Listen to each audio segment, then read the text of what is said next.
I had something to say, but I can't remember what it was. So maybe I need to like go into another room, like state dependent forgetting, need a memory cube. No, I can't remember. Okay, anyways, doesn't matter. We're here to revise, not here to... Oh, that was it. It's the fact I just find it so funny. I've literally spent my whole weekend like doing these psychology videos. So technically I've spent my whole weekend talking to you, but like it's a one-way conversation and you're never gonna watch any of these, but like in my head. Okay. Okay. Anyways, why do I waffle? Okay, so reciprocity is reciprocal, so it's conversational. Interactional synchrony is for dance. So you copy each other. Okay, so reciprocity is conversational, so you respond to each other's signals. So, and it's okay. Key is that this considers the infant to have an active involvement in the attachment bond. Okay, so reciprocity is conversational, so you're responding to each other. Interactional synchrony is you mirror each other's movements, so it's described to be like a dance because it's like two partners in a dance. Okay, now I need to do the research for this. I think it's when they recorded the reactions of the children, but I don't know who did that. Okay, I need to remember babies have alert phases. I think the mother responds to the baby's alert phases. It's quite low, it's like quite mean. I think it's like 30% of the time. Does it say that in here?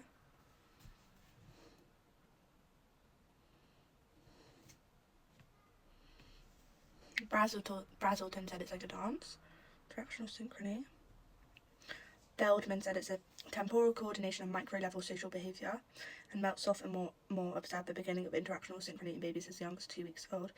So yeah, so they filmed the baby and was it the caregiver or just an adult? And okay, an adult displayed one of 3 gestures, and they filmed the baby's response to a gesture, and they found babies were shown to respond to a gesture in as young as, what was it, 2 weeks old? Yeah. Importance for attachment.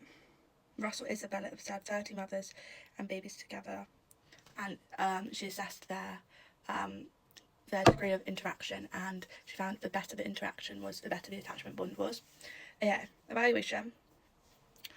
Filmed observations are good because other researchers can then look at the films and assess the validity, and the researcher can look back at the films and make sure they haven't missed anything. One key limitation of studies, any studies, so evaluation with any of the attachment studies, is that you don't actually know why the child is responding in that way. So here it's key because you don't actually know if the child's sign of interaction or synchrony or reciprocity, like their gesture, is actually purposeful. It might just be like they're blinking, or it's just like an unconscious action, because babies don't have a lot of control over their physical movements and they're still learning how to move, and you can't actually talk to them and ask them like for any insight. So it's all assumptions, inference. It's all inference. Okay, the rest of the evaluation was interaction, nothing really reciprocity. Real world application. This can be used to help improve the attachment bond by advising parents that they need to improve their interactional synchrony and reciprocity. And I think maybe you could also say it's a paradigm because previously we didn't take into account the active role babies had in the attachment bond, and that's quite important, as we will see. So I guess it's a paradigm shift in psychological research of understanding attachment, because now we understand that baby has an active role in as young as 2 weeks old. Okay, let's see what I didn't get. Filmed observations said that. Difficulty observing bias said that. Developmental importance.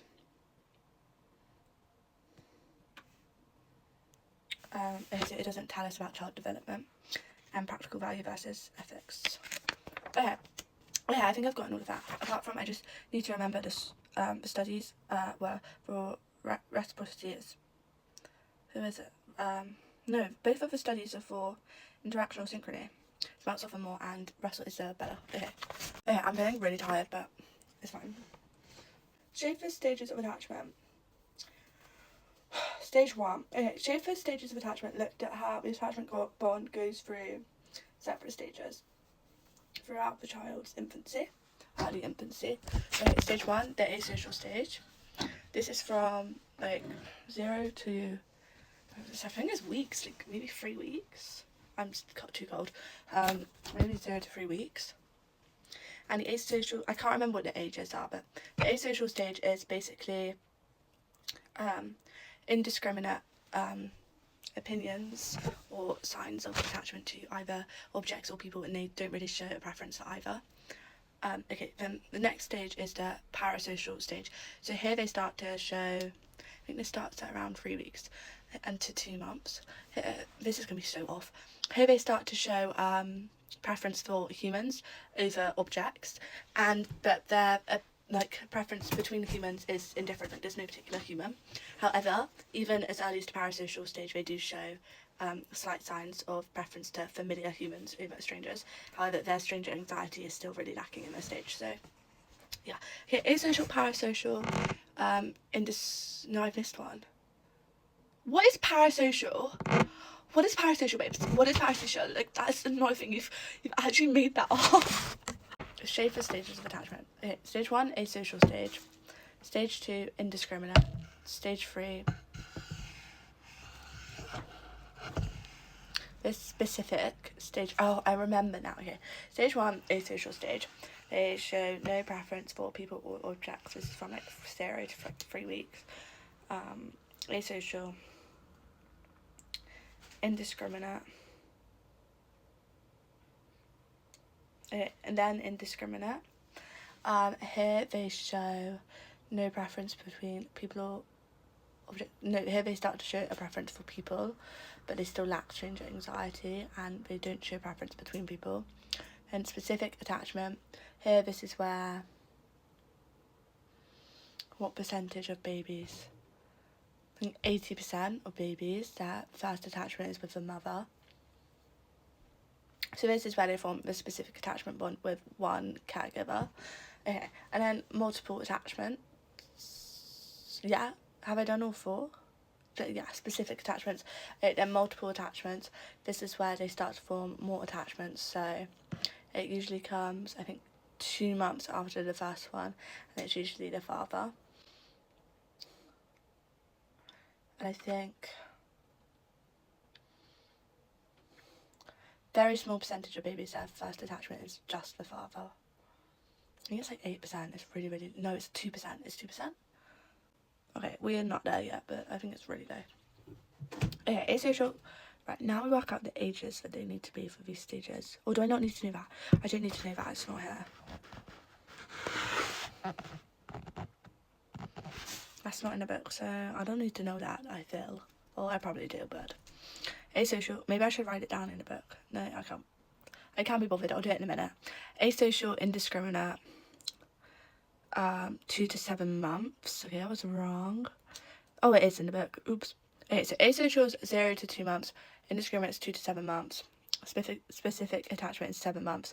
And then multiple attachment is shortly after specific. Okay, and then Schaefer and Emerson's research is for Glasgow babies. So they conducted a study on, I want to say 60.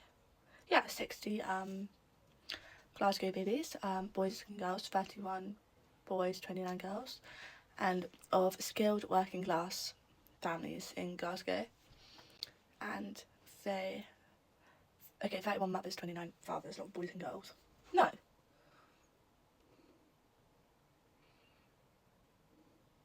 Yeah, researchers visited babies and mothers in their own home. Yeah, I got that right. Somebody told me the other day that wasn't right. But now I'm realising it isn't right. They had a little go at me as well. They were like, no, it's the mothers and fathers. And I was like, no, it's just the mothers. And they were like, no, it's both. It's 31 boys, 29 girls. And I was like, oh. But no, now I'm realising 31 boy children, 29 girl children. So it's not the mothers and fathers. The person who told me that. Maybe you should go and do some more revision. Okay. And they assessed.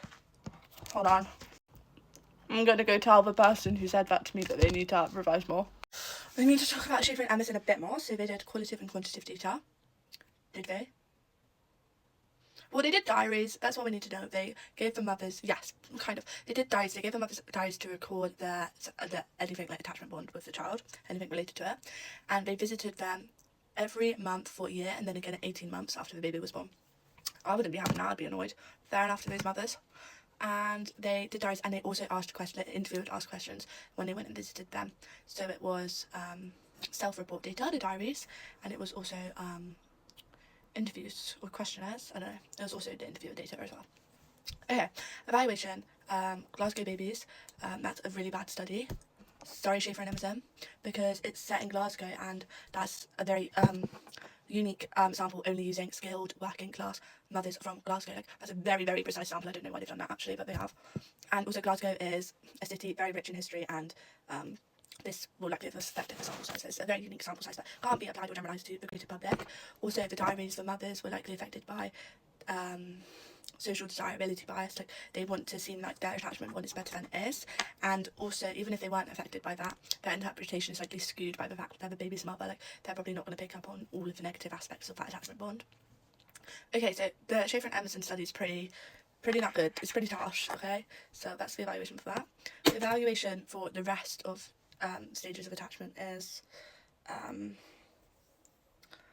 what can we say? Oh, it can be used in real world application in understanding when the best time to put children into nursery and childcare is, because to put them in it when in specific attachment is probably not good, but to do it when they're in asocial or indiscriminate stage is much better, because it'll be a much less emotionally distressing stage for them. So yeah, that's where I'm at. Evaluation. Any other evaluation? Good external validity. Okay, that's a positive of the study apparently. I don't agree, but that's fine. I mean, I do agree, but like, is it necessary to put that in there? Probably not. Poor evidence of the asocial stage and real world application and generalizability. Okay, we got that.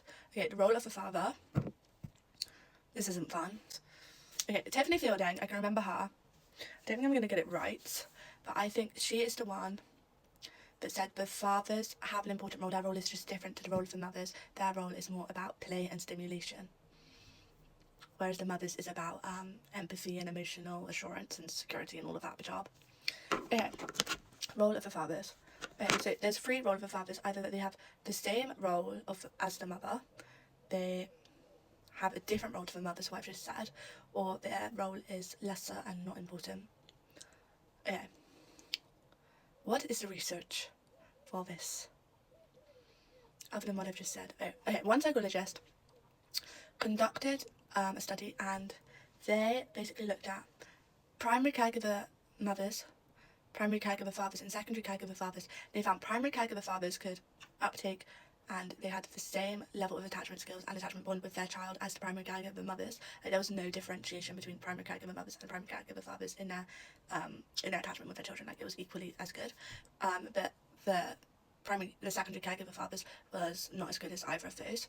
So I suggest the father can uptake the same role as the mother when put in the primary attachment position. Okay. Now what else? Okay, that's fathers can have a different role, fathers can have the same role, and now we need father's role is less significant. I can't remember what the research is, but one psychologist found that I think 80% of babies form their first attachment with their mother. I think it was like 16% with both of them. So then literally 4% with the father. Okay, let me read through this. Attachment to fathers, Schaefer and Emerson. Okay, I've basically got it. In 3% of cases, the father was the first sole attachment figure. Okay, I keep saying it's 2 or 4%, so I'm basically there. 27% of cases, the father was the joint first. So then, in 70% of cases, it was the mother. So attachment to fathers is not as good. That's Schaefer and Emerson. Distinctive role for fathers. Is Grossman's longitudinal study. That is what I thought was Tiffany Fielding. That is about quality of play, was in relation to the child's attachment bond. And then Tiffany Field did the father's primary attachment caregivers, and she observed the face-to-face interaction with primary caregiver, and that's basically what I just said, but Tiffany Fielding observed the interactions and observed primary caregiver fathers and primary caregiver mothers had the same ability of interactions with their baby. Okay. Evaluation, confusion over the research question. A lot of the fact that the role of the father has been investigated in so many different ways, it's like open to interpretation what the role of the father actually is. So this decreases the not the value of the research. It just decreases one, how much research there is, but also it's not a paradigm. We're all looking at different things. Psychology is not clear on what the role of the father is, which they need to be clear. Like, come on, psychology, we want to know what the role of a father is, and they're not doing that for us. They're saying it's multiple things. So we need some clarity. And the evaluation of the research is that it's recorded. So again, all the stuff about it being recorded. Yeah, I don't. And then real world application, again, it can be applied. Okay, you'd have to do it for each individual one for real world application, because some of them it's socially sensitive. To say role of a father is weaker than the role of a mother is socially sensitive, because, well, I think that's obvious. But other than that, I think it's beneficial to society and gender norms and parenting styles to understand that the role of a father can be as good as the role of a mother, or offers a different role, because this offers a paradigm, because previously we've undermined the role of the father, or we've seen the mother as the primary attachment caregiver, whereas this is saying, well, when the father needs to, he can have the same primary attachment caregiver responsibility as the mother, which is particularly useful in homosexual relationships or like single fathers. So yeah, that's useful in real world application. And yes, conflicting evidence, okay, real world application, said that. Confusion over research questions and bias in the research. We might have unintentional observer bias because we already have expectations of what the role of the father is. Animal studies of attachment. I'm going to take a quick break. Okay, now on to animal studies of attachment, starting with Lorenz, who used geese, and he had observed in childhood his neighbour had gotten chicks. I think one of them had imprinted on Lorenz and then followed him, followed him around. So that was the start of Lorenz's experience with psychology. Okay, so Lorenz is a prominent ethologist, and he used geese, and he separated a group of baby geese into two groups. One group which were the experimental group. Is it experimental in control?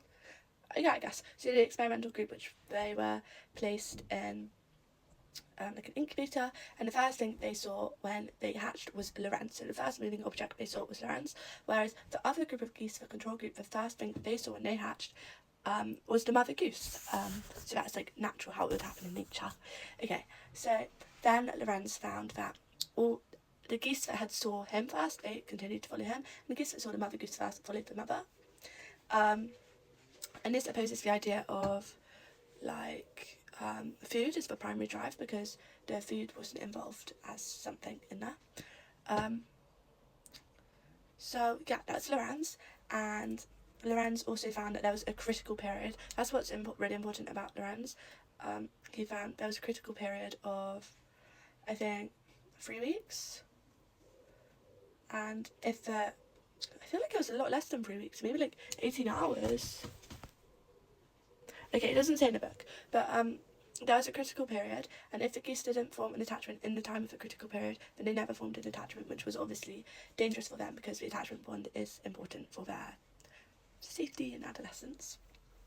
Okay, and then Lorenz also looked at sexual imprinting, and he looked at a peacock, that the first moving thing the peacock had seen was a tortoise, and then later in life the same peacock was only attracted to tortoises. I think it followed around tortoises. Yeah, it only showed courtship behaviour towards the tortoises. Okay, so that's all of Lorenz done. Okay, now we do Harlow. Yeah, now we do Harlow.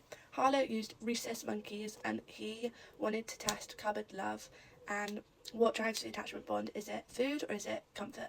And he basically got a group of rhesus monkeys, and he individually put them into like a cage with either a wire mother who dispensed milk, or a wire mother, like the model mother, or a wire mother that was covered in felt, so something like soft, that didn't dispense milk. And Harlow found that the rhesus monkeys, the babies, they always went to the comfort providing mother over the wire mother. They only went to the wire mother when they needed to feed. And when he introduced a mechanical teddy that was that created fear in the rhesus monkeys, he found they always clung to the comfort mother. So this shows that comfort is more important than food. So even though food is the primary drive, comfort is more important as informing the attachment bond.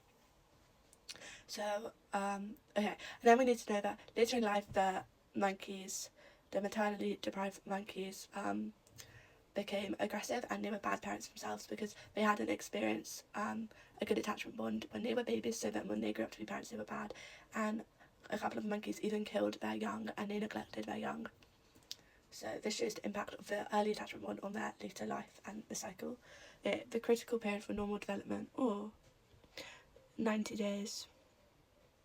Okay, he found a figure had to be introduced within 90 days for the attachment bond to form. Okay, evaluation for both of them is animal studies are really limited in application because they do not reflect humans, obviously, and human cognitive processes and human brains are much more complex than animals. So particularly with Lorenz's geese, because birds are so different to humans that they cannot be generalised to people or really applied to people. It only forms a very, very basic understanding. So therefore it lacks validity, like there's a lot of issues there. And then again with the monkeys, even though monkeys are closer biologically to humans, monkeys are still very different to humans, and human brain processes are still much more complex than that of a rhesus monkey. And then also with Harlow the monkeys, ethical issues because the monkeys were placed in a lot of distressing situations, and yeah, that wasn't great, Harlow, like come on now. Okay, then other evaluation for Lorenz and Harlow is it's important in real world application and in understanding that is a critical period, and if we don't meet the attachment bond in this critical period it won't form, so we can apply that to people. And now parents know they need to be available when the child is fast born. They can't just go on a ski holiday. No, they need to be there when the baby's fast born to establish the attachment bond, because it happens from very early on. Okay, so that's what we're looking at. And I can't remember what the other evaluation is. Oh, I've said it all. No, I haven't. Okay, research support Regolin and Valotiger. Chicks were exposed to shape combinations, and the first shape combination they saw was the one they continued to follow even when other shape combinations were introduced. They followed the original one they had seen, so that supports that. Okay, I said the rest of the evaluation that's in the book. Dollard and Miller came up with learning theory. Okay, so learning theory involves classical and operant conditioning. So classical, okay, I'm going to explain it first, then I'm going to explain it in terms of attachment. So classical conditioning is that you have a stimulus, the neutral stimulus, and it becomes associated with the unconditioned response and the conditioned response and the unconditioned stimulus. So the unconditioned stimulus becomes, the neutral stimulus becomes associated with the unconditioned response. Okay, I don't know it. I can't say it out loud. I can write it. That's what matters. And in terms of attachment, it's hunger as the primary drive. So hunger is the driving force. So the unconditioned response would be the relievement of hunger. And the caregiver becomes associated with food and the relievement of hunger in a child. So then that's how the attachment bond is formed. So the attachment bond is formed through classical conditioning. Okay, for association of food, and then it's maintained through operant conditioning because the child learns if they cry, they elicit the response in the caregiver of food, which is the relievement of hunger. So when the caregiver gives the child food, that's negative reinforcement for the caregiver because it is taking away the negative of the crying, which would have been annoying or like distressing for the parent, the caregiver. And it's positive reinforcement for the child that's crying because then they're no longer hungry, which the positive reinforcement is for relievement of hunger and, I don't know, feeling like full, like not needing to eat food. So again, hunger is the primary drive and attachment is the secondary drive. Is that all you need to know for A1? Evaluation. Okay, first of all, one limitation of this is that Lorenz's and Harlow's research critiques this, because this is saying hunger is the primary drive, attachment is the secondary drive, but Lorenz and Harlow are actually showing, Lorenz is showing hunger is not involved, and Harlow is showing that hunger is not the primary drive because the children did not stay with the wire monkey that was dispensing milk, they stayed with the monkey that was offering comfort, so it's contradicting that. Real world application, second evaluation point, real world application can be used to understand, to improve the attachment bond, I guess, through operant and classical conditioning. counter evidence from studies on humans. Schaefer and Emerson, so they found 70% of babies form the attachment with the mother, regardless of who gave them food. But you could critique that and say we can assume that the mother generally is the primary source of food. So yeah, that can be a criticism, a counter criticism. Okay, and then, some conditioning may be involved. So a baby may associate feeling warm and comfortable with the caregiver's fat. Again, can link back to Harlow. And social learning theory as well. Hay and Vespo suggest that parents teach their children to love them by modelling that behaviour. Okay, that's a learning theory. Okay, Bowlby's monotropy theory. Low-key the evaluation is easier for this than the A1. Okay. Monotropy is the idea that you're... Basically, Bowlby's sexist, misogynistic, parent-blaming psychologist. Okay. Monotropy. This is the idea that your attachment bond with your mother determines your affects your later outcomes. Hold on. Okay. So monotropy is the law of continuity and the law of accumulated separation. Okay, so the law of continuity is the more stable and continuous your relationship is with your mother, your primary attachment figure, the better outcomes you're going to have, the better it is for you and your attachment bond. The law of accumulated separation is basically the opposite. The more you are separated from your mother, the primary attachment figure, or the idea that the more you don't have that attachment bond opportunity, the worse your outcomes are and the worse your attachment are. Okay, so that's monotropy. Now we're going to look at internal working model. So your attachment bond with your... I'm going to say mother because Bowlby was definitely meaning the mother, but it can be the father as well. It's basically your primary attachment figure. But I'm going to say mother. Okay, so the internal working model is your attachment bond with your mother, and I think it's the first 3 months of life. This will this acts as your schema, your internal working model for all future relationships and all future attachment bonds, because it forms your internal understanding of attachment. So if it's bad, your internal working model will be bad and you will have low expectations. If it's good, your internal working model will be good, you will have higher expectations. Let me just check that's all right. So that's internal working model. Basically your attachment with your monotropic figure is going to affect your attachment in later life and your ability to be a parent yourselves. Quickly, the evaluation research support for that comes from Harlow. Obviously it's limited because of animal studies, but it does show that the monkeys were deprived of the mother figure, and when they became parents themselves, a lot of them killed their babies, so that supports that. Social releases and the critical period. Okay, social releases are... These are things that elicit a caregiving response and a sense of protection and parental instinct, particularly the maternal instinct. So social releases include physical appearance such as big eyes, small nose, chubby cheeks, anything that makes a baby cute, like baby fat, like anything that makes a baby cute, and because that elicits your innate response to want to take care of that baby. Okay, and then social releases.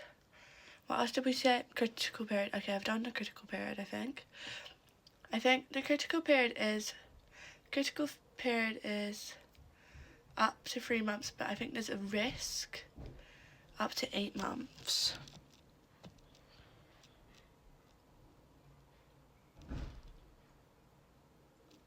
Okay, no, the critical period is 2 months, but Bowlby viewed it more as a sensitive period, and then there is a risk up to 2 years of age, and if the monotropic attachment bond is damaged during this time, e.g. through distance, through neglect, through the caregiver's inability to fulfill the attachment bond expectations.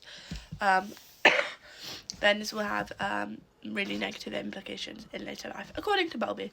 Okay, that's all of A1. Valuation, face validity, it makes perfect practical sense why your monotropic bond being damaged or not being fulfilled in early life is going to affect your later interpretation of the bond. And it has face validity why if you've experienced bad parenting, your expectation of relationships in real life is good, in later life is going to be bad, because that will be like all you're used to, like that's your social norm of what a relationship is. Okay, so that's evaluation for that. And then I said about Harlow. Harlow. What other evaluation? I think one psychologist did a study where they tested attachment bond, and they looked at attachment bond with the parent, and they looked at the mother's own attachment with their mothers and their attachment bond with their babies, and they found there was a correlation between the quality of attachment bonds. And then I think there was another study as well. Okay, one limitation is Schaefer and Emerson, who are just the evaluation for all of this apparently. Schaefer and Emerson found there was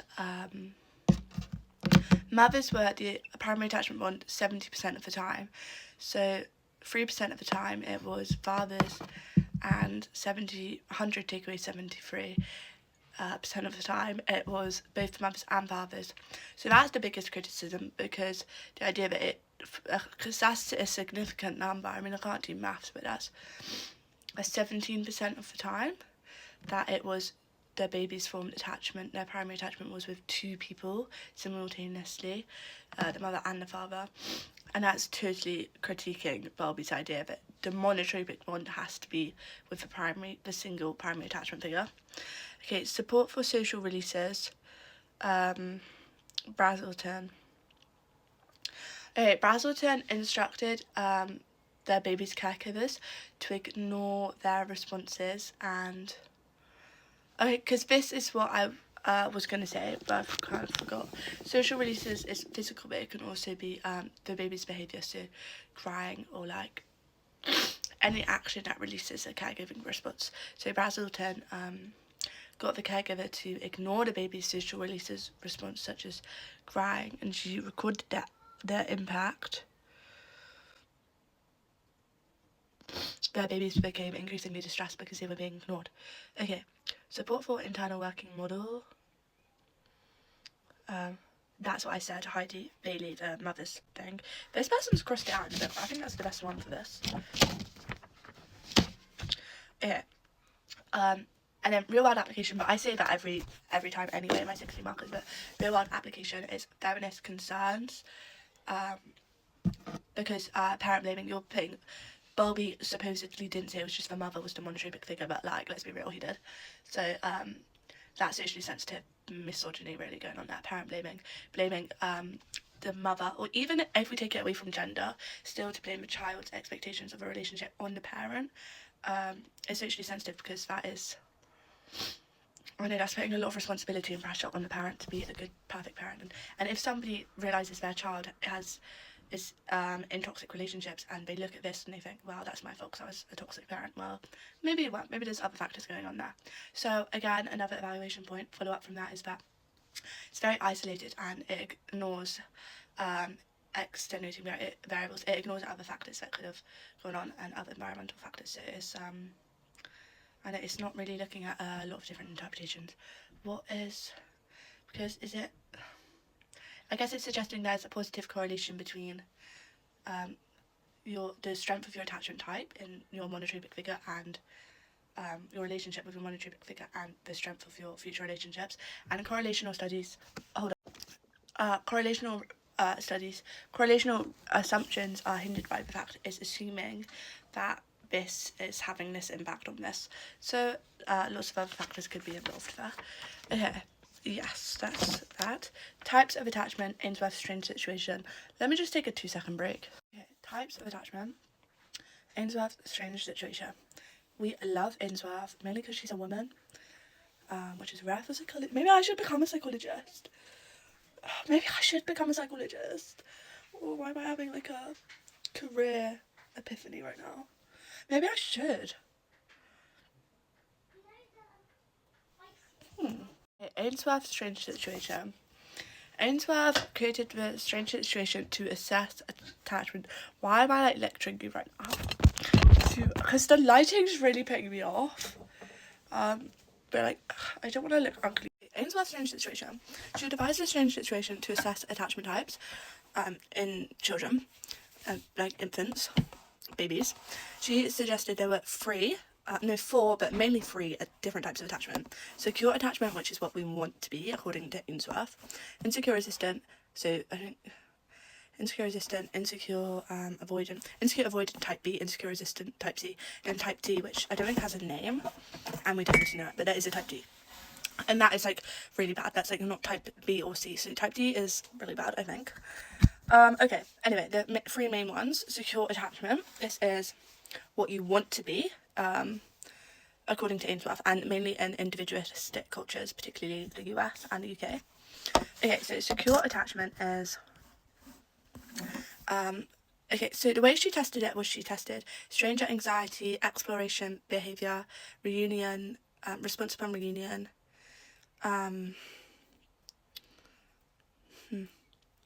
what is the word for that one? Separation, did I say separation anxiety? No, okay, separation anxiety and proximity seeking. Okay, so proximity seeking is how much they rely on the caregiver when that is done in a controlled lab environment. How much they rely on the caregiver when they're in this environment. Exploration behaviour is how much they explore and play with the toys and leave the caregiver and they are independent.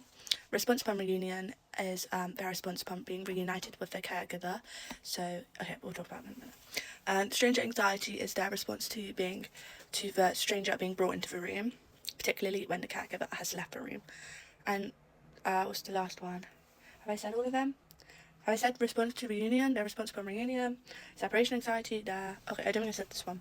This is their behaviour when they're separated from their caregiver, so it shows their attachment type. Okay, okay, that's all of them. And in secure attachment, we would want to see moderate levels of all of these, particularly stranger anxiety and response upon reunion and separation anxiety. We would want to see moderate levels. So this can look like, basically it's important to remember response upon reunion, they go to the caregiver and they might cry, but that's okay as long as they're not really, really distressed. And when they're introduced with the stranger, they're not too frightened. Okay, and when they're separated from the caregiver, they're still able to engage in exploration behaviour. Okay, so that's secure. Insecure avoidant. I think this is hot and cold. Let me just check that, because otherwise I'm going to be waffling for no reason. No, I lie. Insecure resistant is hot and cold. So, basically, how to say this out loud? The response... They're just really emotional. Let's just say that. They're really emotional. Okay, insecure avoidant, they avoid the caregiver. They don't really care when they're separated. And they are not really affected by the place of the stranger. Let me just check all of that. Okay, they explore freely but do not seek proximity or secure-based behaviour. So they're very independent. So then, cultural variation. This was very common in Germany. They make little effort when the caregiver returns. Insecure resistant. Very high levels of stranger and separation anxiety. Very emotional, basically. But I think when the... Okay, so they resist comfort from the caregiver, so that's the resistant, the hot and the cold. Okay, evaluation. It's the strange situation is conducted in a lab studies. Lab studies is controlled variables, high controlled variables, which is really good. And okay, however, Ainsworth conducted it in Do I need to see what her findings were? Okay, her findings were secure was 75 to 80. Insecure resistant was that's the most common in the US. Insecure resistant was the least common. I think it was maybe 12. Okay, how do I check that? Okay, insecure resistant. 3% of British babies are insecure resistant. And then 20-25% are insecure avoidant, and then 75 to 80, I guess, are secure. Okay. So insecure resistant is a very small population of the population in individualistic cultures, but that is the evaluation point criticism, is that she conducted the original experiment in individualistic cultures, so it can't be applied to collectivist cultures, and culturally, yeah, it's not great, it's culturally bound. So it can't be generalised for the whole population, and that also means that it's not creating a general law, because you can't apply it to everyone, because it's limited to the culture and social norms of where you are. And so that's then socially sensitive to then apply this strange situation to China or other collectivist cultures. I don't know. Well, I do know other collectivist countries, but you get my gist. Germany, not collectivist culture, but the rates were different. Because it's meant to suggest the parenting styles that are bad, but that's not necessarily true, it's just they're different, and the criteria laid out in the strange situation does not fulfill the criteria of those countries, because it's Ainsworth is culturally bound to Ainsworth's understanding of attachment types in her individualistic culture. Imposed ethic. Okay, so I've exhausted up the funness of the videos, so to make it more fun, let me sit down. To make it more fun, this is like an actual room tour at this point. No, it's not, because my room's too messy for a room tour, but to make it more fun, I'm going to be using chalk pens on my walls, and that's what I'm going to be revising. And I really hope this video is not public and the whole world can't watch me doing this, because I'm in my blanket right now. So let's get to it. Okay, the check. Okay, let's get to it. Cultural variations in attachment. I'm excited. Wait, I'm going to write it up first. No, because I want to talk to you, because that makes it fun. Cultural. Oh. Wait, why am I doing this? I'm literally going into boarding in 2 days, so this is just going to be on my wall. Cultural variations in attachment.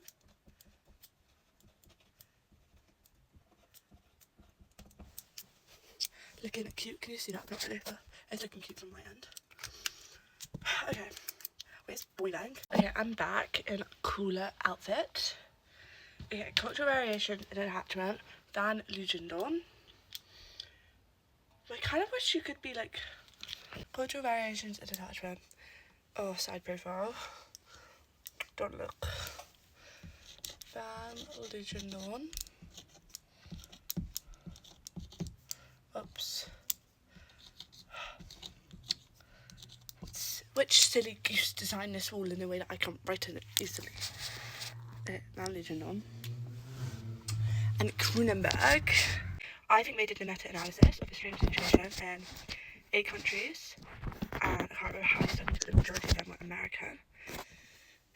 And they found secure attachment was the highest across all countries. However, in China, I think it was only like 50%. And in the Ukraine, it was 80% or 70%. Insecure resistant it varied in how high it was. In Germany, it was the highest, so higher than insecure avoidant. 32 studies.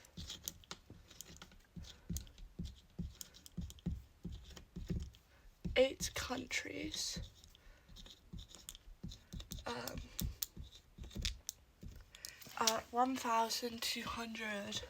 1,990 children. That's quite a nice number. The data was meta-analysed. 52 studies, 1,990 children, 8 countries, 15 of the studies, so nearly half, were set in America. They looked at the attachment type using the strange situation. They found across all studies in all countries, secure attachment was the highest, but it varied. So in UK, secure attachment was either 70 or 80%, so I'm going to say 75. And in China, it was like 50%, so it really varied. And then insecure resistant and insecure avoidant, the order of which those two came also varied. So I think in Germany, insecure resistant was higher. And they also found cultural variations within countries. So, for example, within the US, Oh, I don't think this is in the book. I think I watched a revision video about this and he said this. So I could be really smart if this comes up. Watch it be in the book though, I'll check in a minute. Oh, hold on, I'm about to run out of time. Okay, so cultural differences were biggest within countries than across countries. So example for in the US. Within the US, cultural differences were larger than they were across countries. So within countries, cultural differences were more prominent. Okay, so that's what we need to know for that. I think that's all we need to know for AO1. Okay, AO3, AO1 for, what have we just said? Ludendorff and Kronenberg, and so the second study is, Gin and Simonelli. Okay, so Simonelli did, let me check what Simonelli did. Okay, Simonelli did the Italian study, and he assessed 76 babies aged 12 months using restraint situation, and he found 50% were secure, 36% were insecure avoidant. And he suggested this is because increasingly young mothers work longer hours, so they have less time for children, so they have to be more independent. Okay, and then Jin, I don't think we need to know all of them, but Jin is a Korean study, and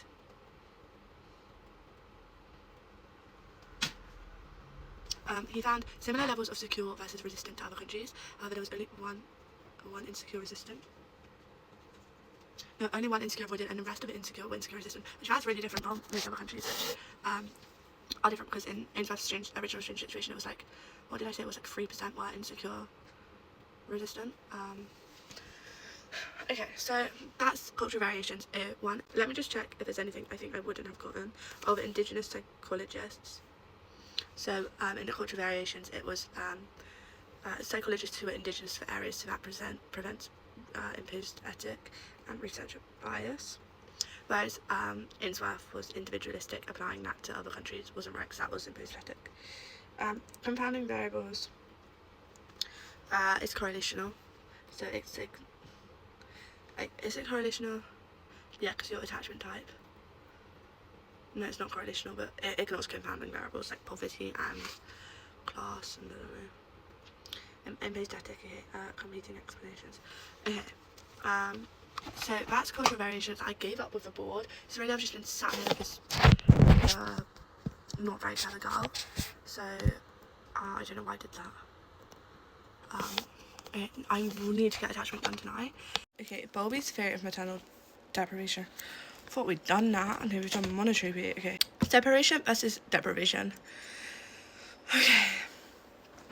Separation is a temporary split from your caregiver, so this could be like 2 weeks, whereas deprivation is a prolonged split from your caregiver, so this could be like 2 years. Okay, and separation does not encompass negative effects on later life. It's just a temporary distress for the child. It won't have long-term negative effects, whereas deprivation will have serious long-term negative effects, according to Bowlby. Okay, and research to support this comes from a 44 thieves study, where he had a group of 44 thieves, and he had a control group. I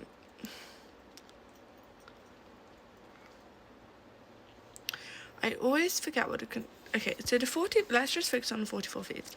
Okay, the 44 thieves, he found, what did he find? Why can I not remember any of the findings to any of these studies today? Like, I know them, I just can't recall them. Maybe, like, when I write them down, I'll be able to. But yeah, because usually when I'm writing an essay, I can recall them. 44 thieves, he found, I think it was like 8 of the thieves. Okay. Let me just think about this. I'm not going to look at the book, but I'm just going to think about it.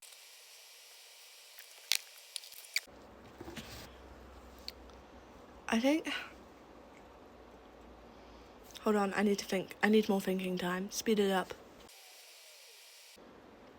I think 8 of the 44 thieves were diagnosed as psychopaths. What is the word for that? But okay, they were psychopaths. But there's a word for it. Or I could just be waffling. And I think 8 out of 12 had experienced maternal deprivation. This is not right. Whereas in the control group, only 2 had experienced mental deprivation. Let me just check. 14 of the 44 thieves could be described... Okay, I remember. 14 of the 44 thieves could be described as affectionless psychopaths, and 12 of them had experienced deprivation, so that shows there's a correlation between deprivation and psychopathy. Whereas in the control group, only 2... Okay, whereas in the control group, only 2 of the participants had experienced prolonged separations. Okay, I'm just going to quickly check I've done all the A wrong, because it's the separation, deprivation, 44 thieves. I think there's something else. Oh, the effects on development, but I would have gotten that. Okay, so that's intellectual development, can lead to mental retardation. I don't know if I'm allowed to say that, but I'm pretty sure that is the word. So sorry, I don't know if I'm allowed to say that, but I'm pretty sure AQA psychology says that is the word. Mental retardation, and let me check the book. Wait, I feel really bad because I don't know if I'm allowed to say that word, but like it doesn't say in the book, and I swear I've heard it before, like in a psychology video or something. Okay, so anyways, it has an intellectual effect, and it means delayed intellectual development, so they're going to struggle in school, and it delayed emotional development, so this leads to something. Well, one, it leads to affectionless psychopathy, but it leads to something else as well, where they... But I need to go to sleep, but I can't. Where they really lack where they lack stringent anxiety and social awareness and all of that job.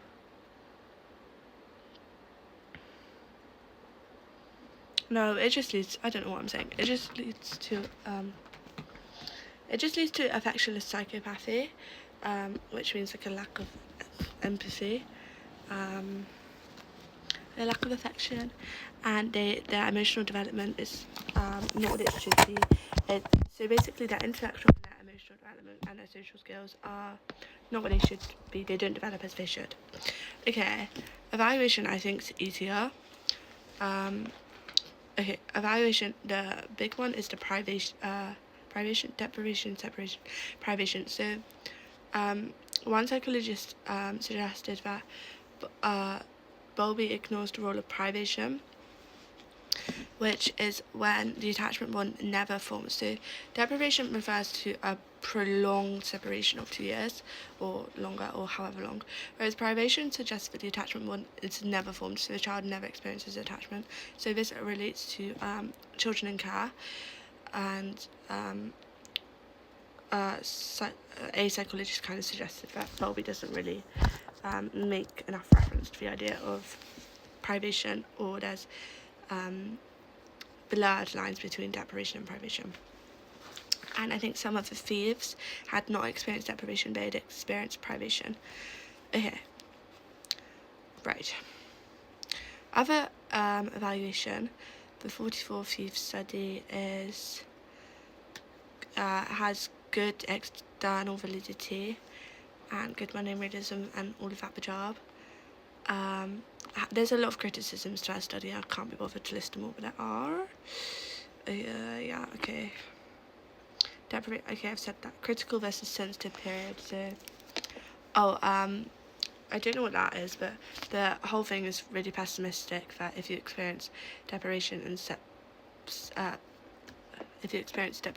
deprivation and separation, this is going to have really long-term effects for you. That's really pessimistic, and that could create a self-fulfilling prophecy, which means you go through separation or deprivation as a child, and then you believe that that's going to have a long-term negative effect, and more importantly in this case, it could affect how your teachers and like your peers treat you and interpret you, particularly your teachers in school. If they know you've experienced deprivation, they might have lower expectations for you, so that decreases your chances to achieve well in school. Yeah, and socially sensitive as well. And again, real world application, because we can apply it to understand. I always say this one in the 16 marker. We can apply it to understand why deprivation in early childhood can be so dangerous for later life, which is important for allowing visiting rights in prisons for parents, with the children, and for allowing just like visiting rights in like foster homes and stuff like that, and psychological interventions with children who have experienced deprivation to try and support them and to prevent them from going through these delayed developments. Okay, next, Romanian orphanage institutionalization. I need to put this book down somewhere because Atlas trying to find it. One sec. Okay, Romanian orphans institutionalization. Wait, can I fit Atwood in my pocket? Oh my god, I have a massive pocket on this thing. Do you think I can fit him inside of it?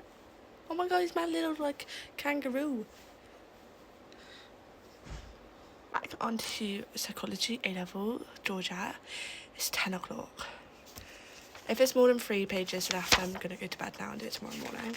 Okay, 1, 2, 3. Okay, there's 2 pages left. I'm going to finish it. I need something to Jar Jar. I don't know if Jar Jar's a rude word, so I'm sorry if it is. I just say it all the time. I need something to change the way I look because I don't know the psychology behind this, but when I change the way I look, it rejuvenates me to revise because you look different. And I feel like I haven't been revising for as long. Hold on. Back with the nerd glasses and what do you call these, chocolate cornflake mini bites. My mum buys them, but I actually think they're way better if you make them yourself. Like, you get the cornflakes and you create them in chocolate.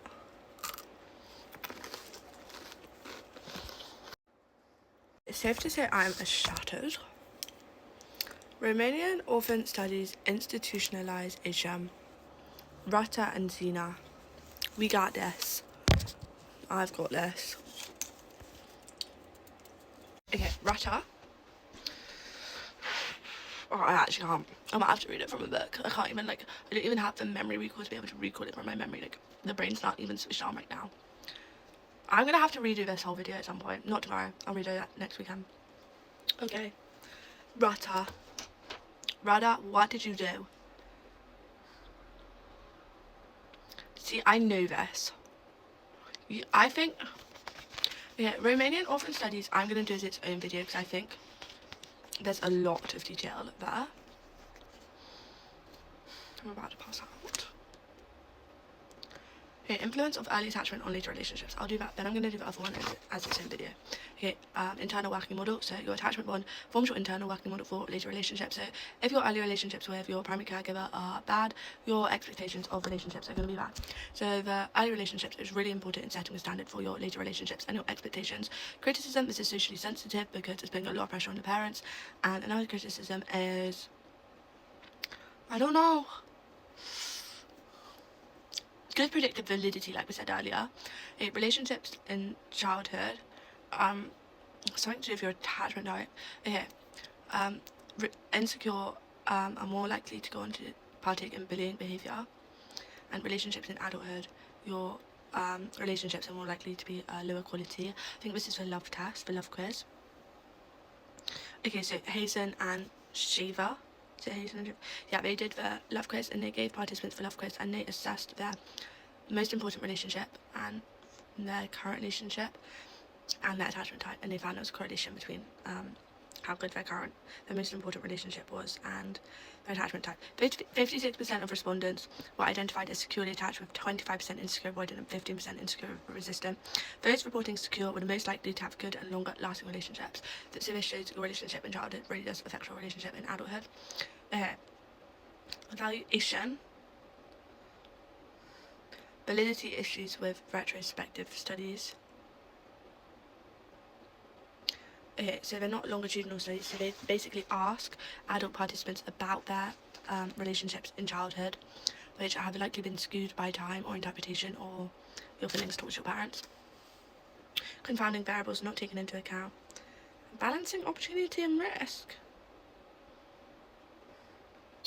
Okay, right, so the evaluation for this is literally the same as what I just did, but socially sensitive because you're putting a lot of pressure on parents, and also real world application. It does have real world value in psychological interventions and psychiatry. If we recognise somebody has had poor early relationship, we can intervene to help them with their later relationship. So there's positives aspects to that. Okay, now that's all of attachment apart from romantic